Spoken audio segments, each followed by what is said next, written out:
ce jeune homme, Thomas Isidore Sankara, réduit son propre salaire de président de la République.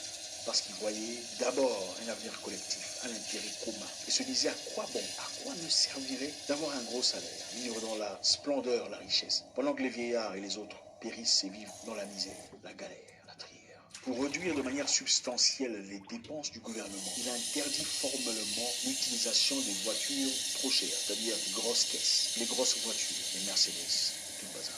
Il encourage le membre du personnel ainsi que les ministres et tous leurs membres à rouler dans des voitures plus abordables. Et lui-même d'ailleurs a pris une voiture, je ne sais pas comment l'appeler, c'est quoi la marque de la voiture là, je ne sais même pas comment ça s'appelle. Quel type de réflexion? Donc le monsieur prend le pouvoir, au lieu de rouler dans une grosse carrosse, une grosse caisse finalement, de toute sa vie. Il dit non, ok, c'est bon, personne ne roulera dans une grosse caisse. On a simplement besoin de moyens de transport. Waouh, incroyable. Vous savez, il faut le dire, hein, il faut dire la vérité. Nous les Africains, généralement, on n'aime pas la vérité. Quand la vérité dérange, on se fâche. Hein. Les Africains aiment trop l'argent. Trop de cupidité, amour démesuré des biens matériels. Même à l'église, si on ne prêche pas l'abondance, l'avancement, le progrès, la richesse, les gens ne viennent pas. Les gens ne viennent pas. On veut des professions. Non, mais Dieu me montre que ta vie va changer. L'argent va venir. Ça va couler à flot. C'est ça qu'on aime entendre. On ne veut pas le partage. On ne veut pas voir l'autre avancer ou nous dépasser. Surtout pas ça. Du moment où il est pauvre, c'est bien. Dès qu'il commence à montrer qu'il va bien, vous le haïssez. C'est la vérité, il faut que le dise. Pendant que beaucoup d'Africains seraient contents de voir leurs frères régner dans un pouvoir tyrannique, massacrer des gens, du moment qu'ils profitent financièrement de leur position. Ça ne leur poserait aucun problème. Thomas Sankara, par contre, met de côté toutes les possibilités de régner, de rouler carrosse dans une grosse voiture. Finalement, il ne le fait pas. Il dit le contraire. Il prêche le contraire et applique le contraire, du moment que le pays pourrait avancer et aller de l'avant.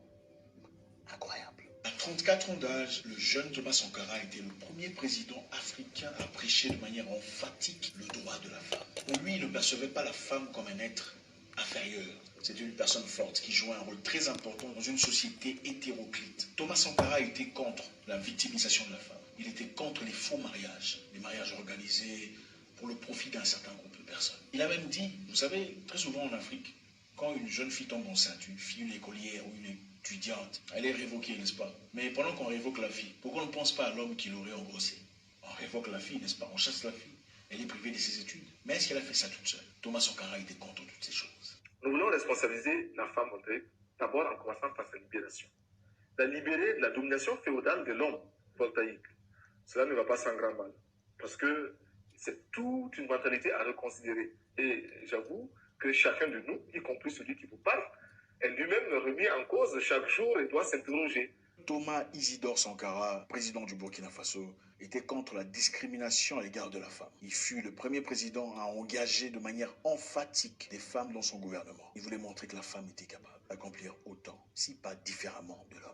Avec Thomas Sankara, la journée de la femme était intéressante. Ça ne se limitait pas seulement à dire bonne fête de la femme à son épouse, mais en ce jour-là, les hommes faisaient ce que les femmes devraient faire, c'est-à-dire les hommes partaient au marché. Les hommes partaient au marché acheter à manger pour la famille, c'est-à-dire les tomates, les oignons, de la viande et assumer les responsabilités de la femme. Et ce qui est très intéressant, comme le disent certaines femmes, les hommes ont appris à connaître les vrais prix de la nourriture au marché. Vous savez, des hommes bizarres comme ça, hein. Pour donner l'argent à manger, c'est toujours un problème. Mais quand vous le voyez dans les rues, vous croyez que c'est Jay-Z. Mais l'argent à la maison, c'est problématique. Thomas Sankara a encouragé la pratique des sports dans le pays, encourageant ainsi le peuple à être en bonne santé. Un corps sportif, évidemment, résiste plus facilement aux maladies. Et c'était une nouvelle génération, c'était une révolution culturelle pour ce jeune pays des hommes intègres. Contrairement aux dirigeants actuels que nous voyons avec des gros ventres, gros coups, en difficulté de respiration, comment voulez-vous être en bonne santé? Contrairement à beaucoup de dirigeants intellectuellement paresseux, Thomas Sankara a résisté au néocolonialisme, l'esclavage financier. Il voulait une Afrique libre, une Afrique indépendante. L'Afrique a généralement besoin d'argent pour construire ses routes, pour bâtir ses buildings, pour construire ses hôpitaux et ses écoles. De l'argent qui vient de la Banque mondiale ou le FMI. Thomas Sankara a résisté à ça. Il disait que l'Afrique était capable, le Burkina était capable de produire ses propres histoires, de générer assez d'argent, d'autosuffisance pour le peuple, sans nécessairement s'endetter auprès d'une institution étrangère. Notre pays produit suffisamment de quoi nous nourrir. Nous pouvons dépasser même notre production. Malheureusement, par manque d'organisation, nous sommes encore obligés de tendre la main pour demander des aides alimentaires. Ces aides alimentaires qui nous bloquent, nous inspirent, qui installent dans nos esprits cette habitude, ces réflexes de mendiant. Nous devons mettre de côté ces aides.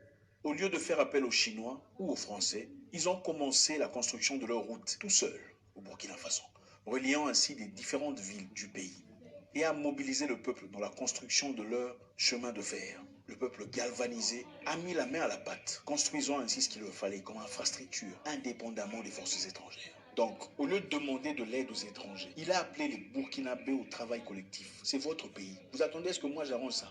Non, c'est votre pays aussi. Venez, on va se mettre ensemble et on va construire ce qu'il faut. Au lieu d'aller ailleurs et demander de l'aide et nous endetter jusqu'au cou, endetter vos enfants et leur avenir. Le peuple a compris l'appel du leader. Voilà qui était Thomas Sankara. Il a appelé le peuple à l'indépendance mentale et émotionnelle, l'indépendance financière. Produisez vos produits, faites votre travail. Vous êtes bon fermier, travaillez. Peu importe votre lieu d'opération, travaillez dur, produisez. Le peuple consommera. Il a poussé son peuple à l'autodétermination, à l'indépendance mentale. Le fait de comprendre qu'on peut y arriver tout seul. On n'a pas besoin d'être extérieur pour pouvoir soigner sa maison, pour avoir un avenir, pour créer de la richesse. Il a libéré son peuple de l'esprit d'esclave. On a besoin d'aide, on a besoin d'argent. Ça ne faisait pas partie de l'arsenal intellectuel de Thomas Sankara. En 4 ans de règne, le Burkina Faso est devenu indépendant sur le plan alimentaire. Les Burkinabés étaient capables de produire leur propre nourriture, sans aide extérieure. Sans gros sac où il est écrit OMS, ou indépendant. Et beaucoup de gens n'ont pas aimé ça.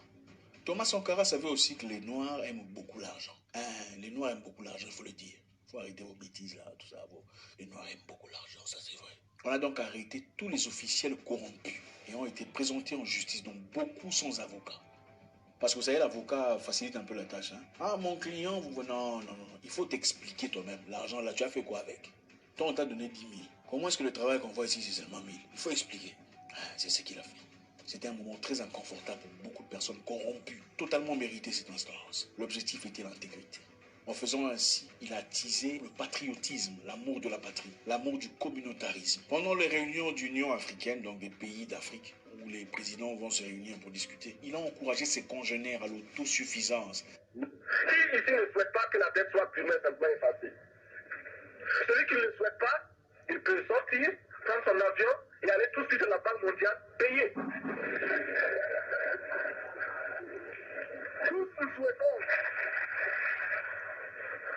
Notre conférence adopte la nécessité de dire clairement que nous ne pouvons pas payer la dette. Non pas dans un esprit belliqueux, belliciste. Ceci pour éviter que nous allions individuellement nous faire assassiner. Si le Burkina Faso tous seul refuse de payer la dette, je ne serai pas là à la prochaine conférence. Par contre, avec le soutien de tous, dont j'ai besoin. L'indépendance. Il a parlé aux autres présidents en disant, écoutez, l'Afrique a tout ce qu'il faut pour progresser. On n'a pas besoin d'aide. On n'a pas besoin que quelqu'un vienne nous dire comment on doit vivre notre vie. Pour ensuite nous mettre la pression sur comment on doit repayer. Mais beaucoup l'ont perçu comme un jeune homme beaucoup trop ambitieux, qui ne comprenait pas les enjeux de la vie. Contrairement à ce qu'on voit aujourd'hui dans beaucoup de pays africains, Thomas Sankara n'avait pas de convoi de 10 mètres, de 12 mètres de militaires qui l'entouraient. Vous savez, aujourd'hui, même si vous voyez dans les pays africains, vous verrez des voitures en train de passer avec des sirènes. Wouh, wouh, wouh. Vous demandez, mais c'est qui? C'est le président de la République ou quoi? Simplement pour découvrir que c'est un bourgmestre. Avec 7 voitures, 17 policiers, bien armés. Incroyable. Il faut des fonds pour payer pour ces choses. Il faut de l'argent. Thomas Sankara n'en avait pas besoin. C'était un homme du peuple qui était en conversation, en communion. Il n'avait pas de complexe d'infériorité qui devrait être pallié par le besoin essentiel de se sentir grand, inapprochable. C'était un homme qu'on pouvait approcher, avec qui on pouvait parler et discuter. Un homme de bonne moralité. Malheureusement, la France n'a pas aimé ça.